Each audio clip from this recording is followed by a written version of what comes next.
Haleluya, salam sejahtera dalam kasih dan anugerah Tuhan Yesus Kristus, Kepala Gereja kita.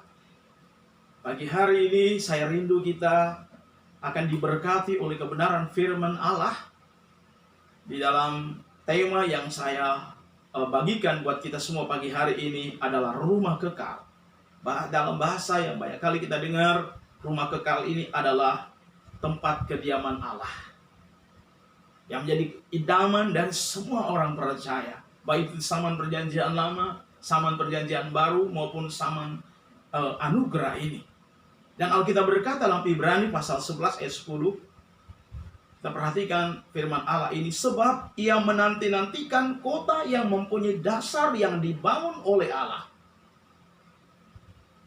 Di dalam Wahyu pasalnya yang ke-21 ayat 16, jelas sekali kota itu secara fisik dikatakan, kotanya 4 persegi panjang, dan ukuran luas daripada kota itu yang dibangun oleh Allah, rumah kekal yang dibangun oleh Allah itu 1.200 stadia, atau kurang lebih 1.400 mil, atau sama dengan 2.240 kilometer.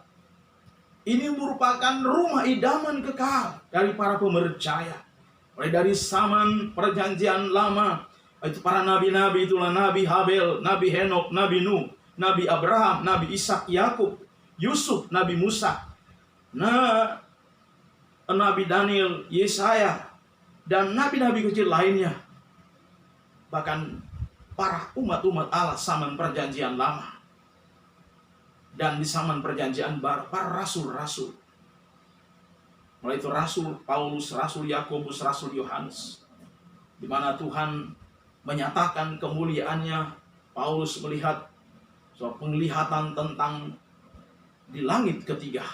Dia melihat betapa indah terselami oleh akal sehat manusia terhadap kota yang dibangun oleh Allah itu.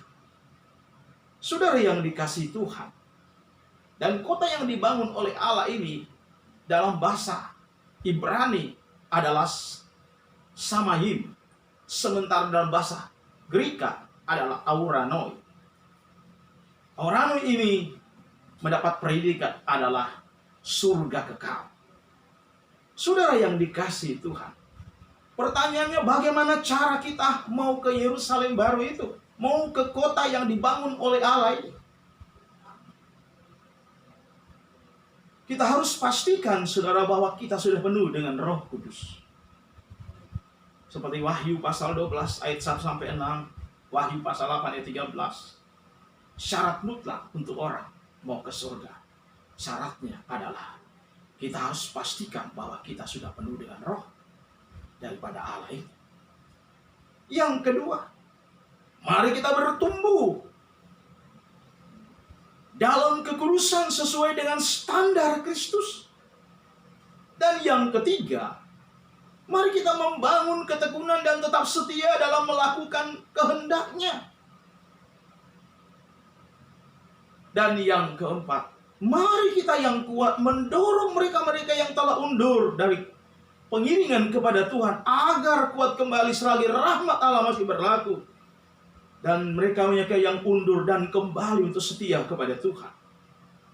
Dalam kitab Roma pasal 13 ayat 11 sampai 13, mendorong mereka yang lemah, yang sudah jauh dari Tuhan, untuk kembali setia kepada Tuhan. Yang keenam, surga itu dibangun oleh Allah menjadi suatu peringatan atau warning bagi mereka yang sama sekali menolak Dia sebagai Tuhan dan tidak percaya Dia kepada sebagai Tuhan dan Juru Selamat, bahkan tidak menaati perintah Allah dengan baik dan benar selagi hidup dalam dunia. Dan yang ke-6, surga itu dikatakan oleh kitab suci bahwa memacu kita, memicu kita, mendorong kita, memotivasi kita untuk selalu giat dalam pelayanan gerejawi sesuai dengan talenta yang ada pada kita. Bahkan yang ke-7, kita dipercaya dengan berkat yang lebih, sebagaimana yang sangat menonjol dalam kitab suci. Di dalam Kisah pasal 10 ayat 1 sampai yang ketiga, dikatakan seorang anak Tuhan yang taat kepada Tuhan. Dia ingin membuktikan wujud nyata kecintaan dan kasihnya kepada Tuhan. Dia bisa membangun pekerjaan Allah melalui karya tangannya sendiri. Melalui berkat materi, dia sumbang untuk pembangunan rumah Tuhan. Dan menunjang pekerjaan Tuhan, menunjang umat-umat Allah yang miskin. Menunjang kemajuan pekerjaan gerejawi. Sehingga demikian, firman Allah berkata, tidak sia-sia penurutan umat Allah kepada Tuhan. Karena apa? Mereka merindukan kota yang sangat berkubu tadi. Kota yang sangat kokoh yang dibangun oleh karya tangan Allah itu sendiri. Maukah kita, saudara, sebagai umat Allah melakukannya selama kita masih ada, masih hidup, dan masih bergerak? Sudahkah kita melakukannya? Sebagai umat Allah, kita seringkali merindukan yang namanya Yerusalem, kota yang kudus itu. Karena itu firman Allah berkata, di dalam kebenaran Allah, di dalam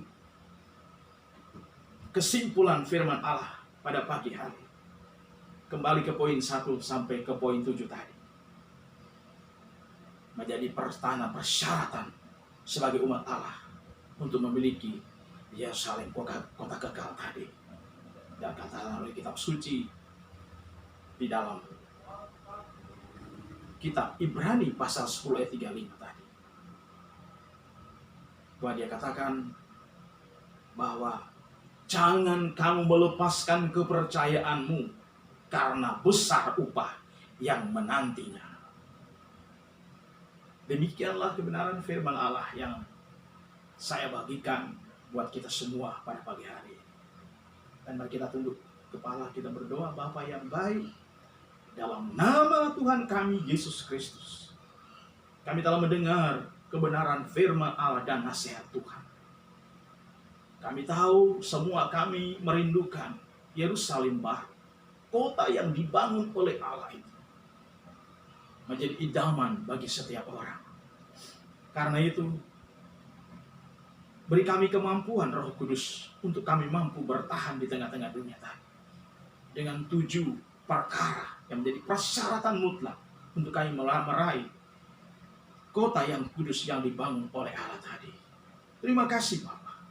Kami sadar betul, tanpa bimbingan dan tuntunan oleh kekuatan Roh Kudus, kami lemah dan kami tidak berdaya. Karena itu Bapak, tuntun perjalanan hidup kami, supaya kami tidak akan pernah melepaskan kepercayaan kami. Dari awal perjalanan hidup kami mengenal Engkau secara pribadi, hingga garis akhir, kami Tuhan temukan, kami tetap setia kepadamu.